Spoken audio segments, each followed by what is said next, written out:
बिस्मिल्लाहिर्रहमानिर्रहीम अस्सलाम वालेकुम। की हाल चाल ने सब दे।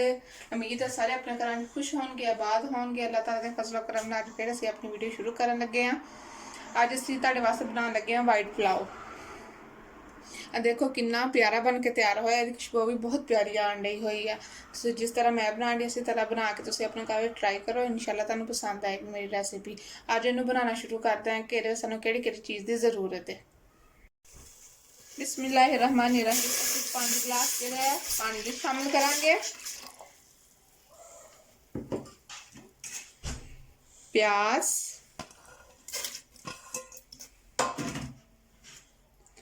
गोश्त,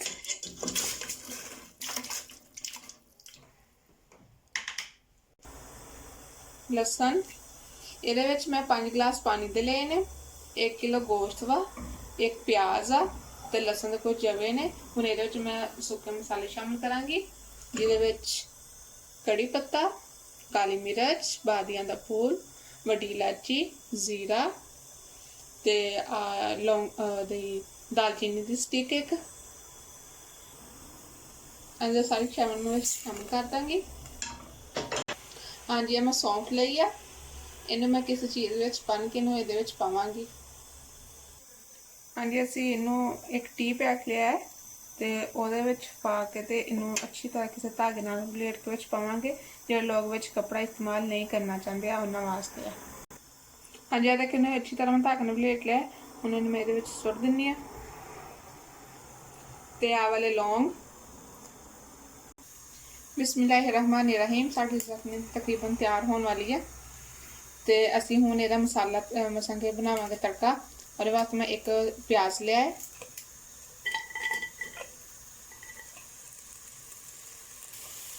ये मैं 3 खाने के चम्मच जोड़ा है आयल लवांगी। तुसीं अपने चावलों के हिसाब नाल घट वध भी कर सकते जो।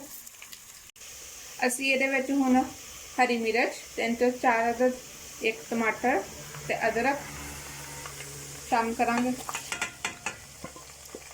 प्याज में इन्ना कि ब्राउन करना है, तो ज़्यादा नहीं करना है। अद्धी चम्मच असीं इहदे विच जीरा भी शामिल करांगे।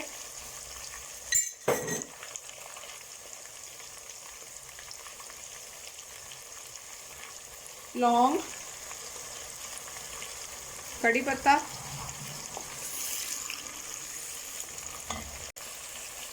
असीं हुण इहदे गोश्त शामिल करन लगे हैं। साडा गोश्त गल गया होया वा, यखनी भी तैयार हो गई हुई है।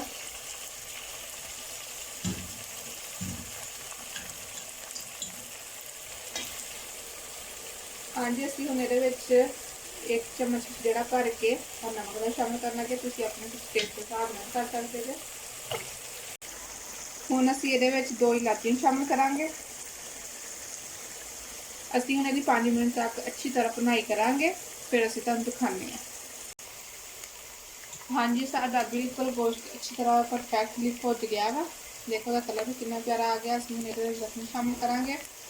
मैं सारे मसाले नहीं ये कटे, सिर्फ जो सौंफ वाली कोठी सी उन्हें मैं कट के सुट देवांगी। बाकी मसाला मैं कोई भी नहीं कटाँगी। असं इनके जख्मी शामिल करते हैं।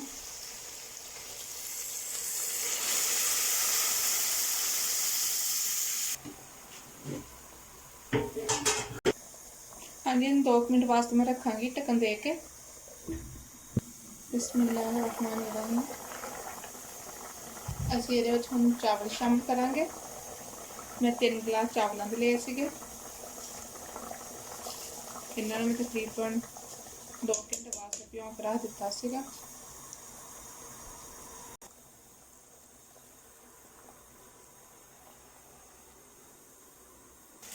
हाँ जी, देखो साडा पानी बिल्कुल खुशक हो गया है। असीं इहनूं हुण दम ते रखांगे 10 मिनट वास्ते। बिस्मिल्लाहिर्रहमानिर्रहीम। हाँ जी, माशाल्लाह बहुत ही प्यारी खुशबू आंडी हुई है।